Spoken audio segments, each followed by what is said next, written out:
The hair typing system is a scam.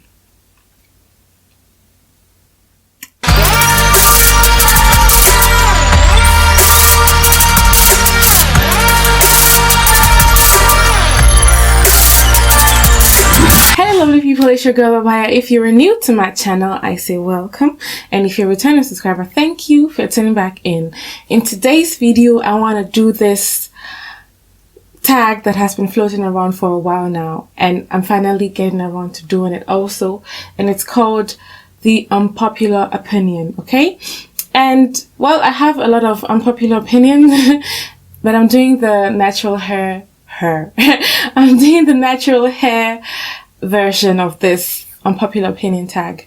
So if you are interested in knowing what my if you are interested in knowing what my unpopular opinions are, then stay tuned and keep on watching. But before we talk about it, hit the subscribe button. It's free. Okay, now let's get straight to it. The hair typing system is a scam. Yes, I said it. You heard it from me, from Obaa Yaa. Yes, I said it, and I mean what I said, and I said what I said.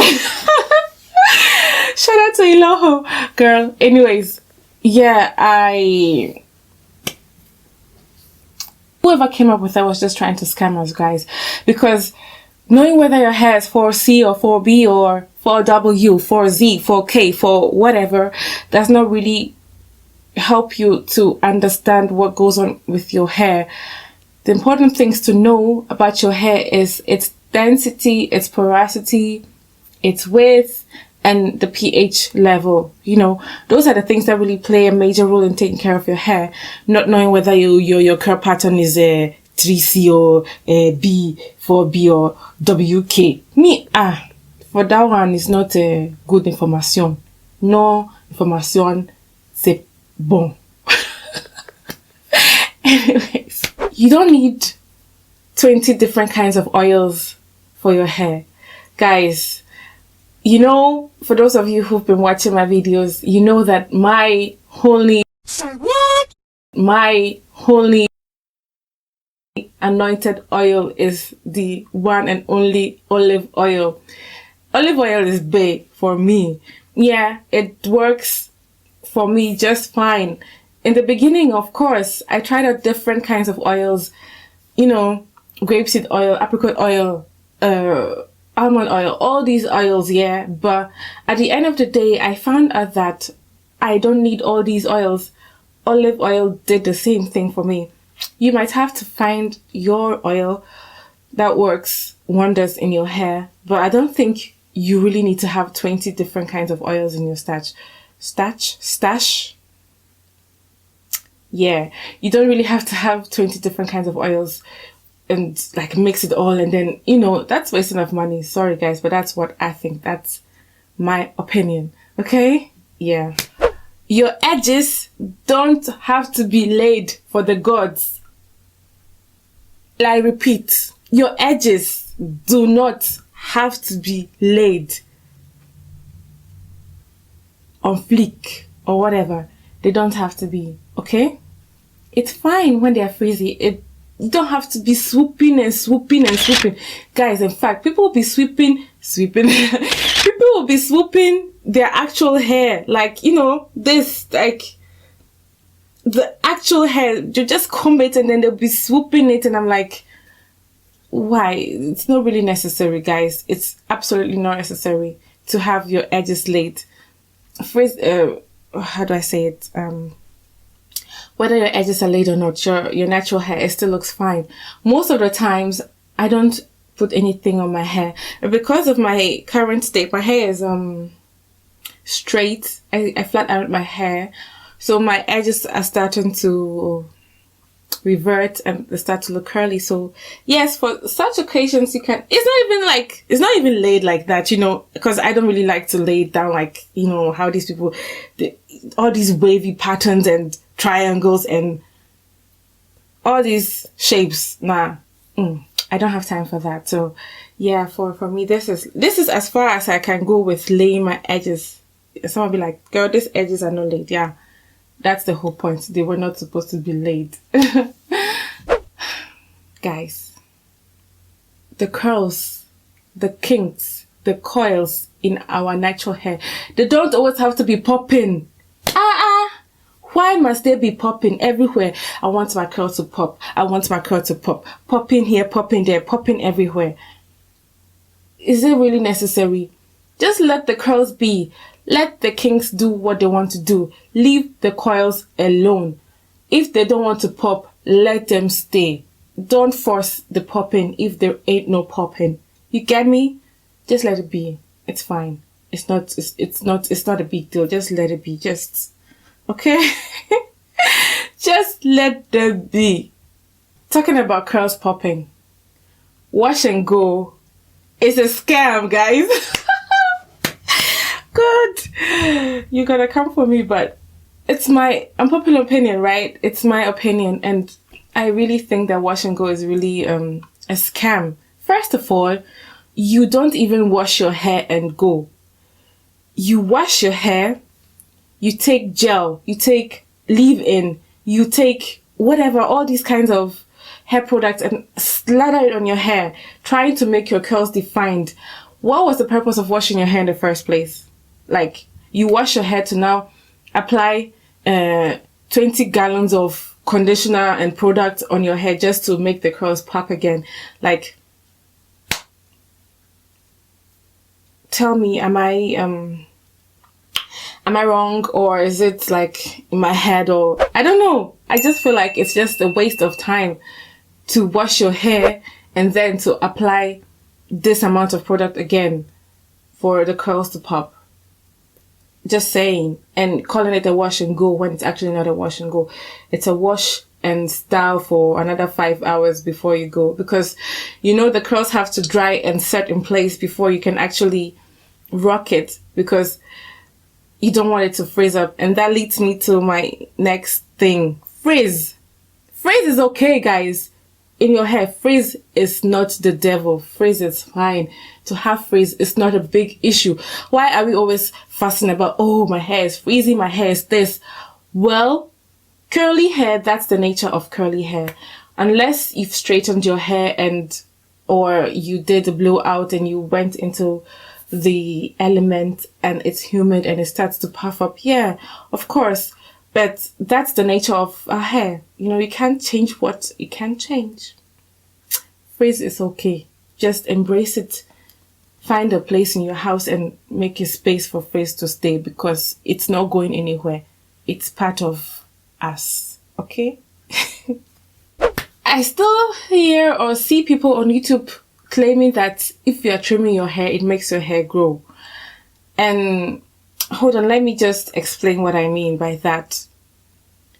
The logical explanation is, how can your hair be growing?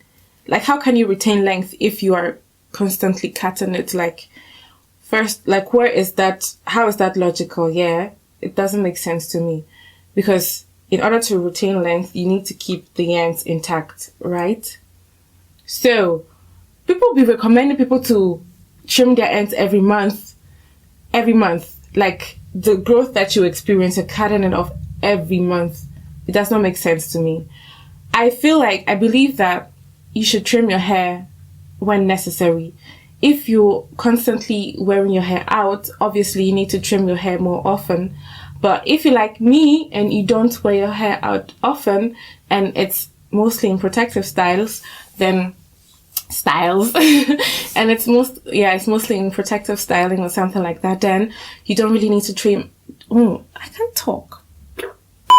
Then you don't really need to trim your hair so often. You don't really need to trim your hair every month, not even every 2 months, every 3 months. I believe you have to just be observant with your hair, look at your ends and see how damaged they are, and then of course trim if needed, but don't trim unnecessarily, you know.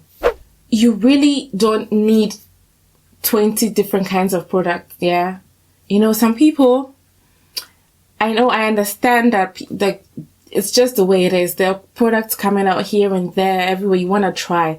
But once you have found the products that work for you, I don't think you should really try and still, you should still be trying to, purchase other products as long as you have actually found the products that are working. If the one that you're using is currently working, then stick with it. No need to, this is like the grass is greener on the other side situation.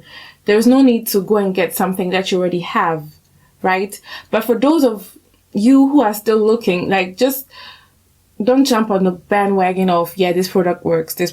Just because it works for someone doesn't mean it's going to work for you. That's how you become a product junkie.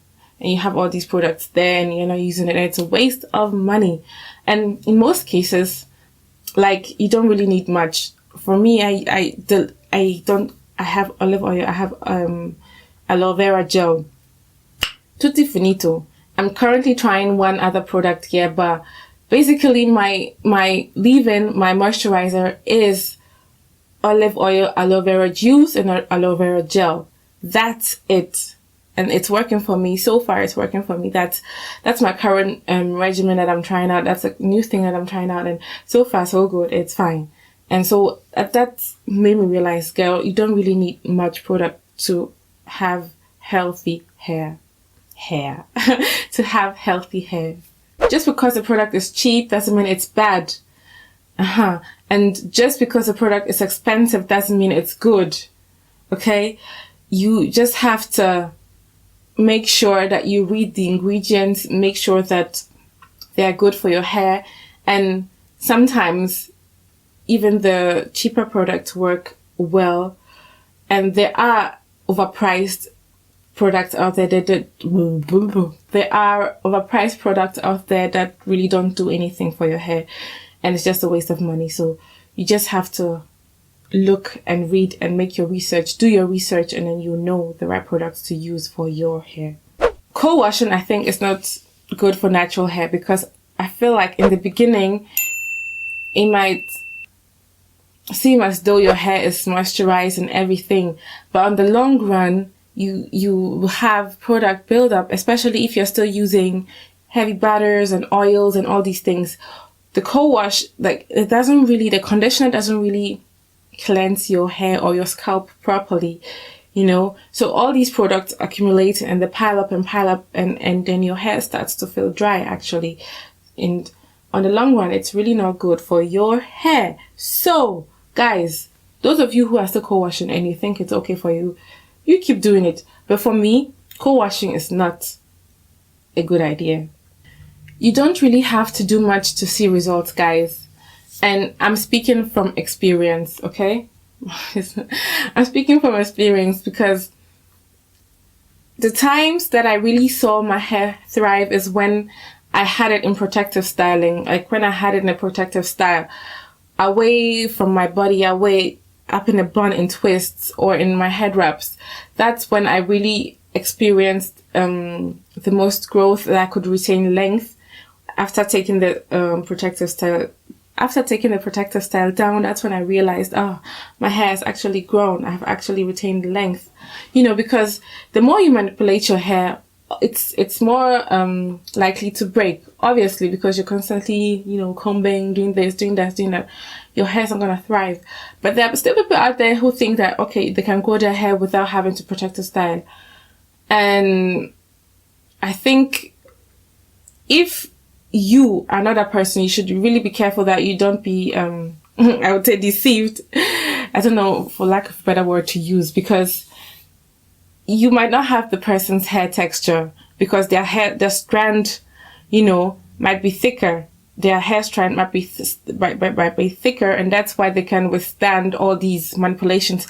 And you with fine hair think that, okay, you also want to leave your hair out and don't need protective style, and that's where you experience breakage, because fine hair, like, the strands are fine and it's easily to break. So for that, you need to be careful, less manipulation, and you need to be gentle with it.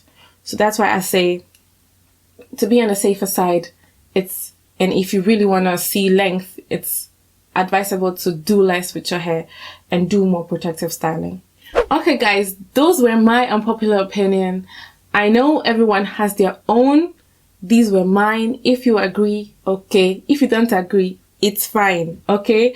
And if you have any questions or suggestions, you can leave them in the comments below. Thank you for watching this video. Don't forget to like, subscribe, and to hit the notification bell so that you know when I upload my new video, okay? It's your girl Obaa Yaa. Bye-bye. Mwah.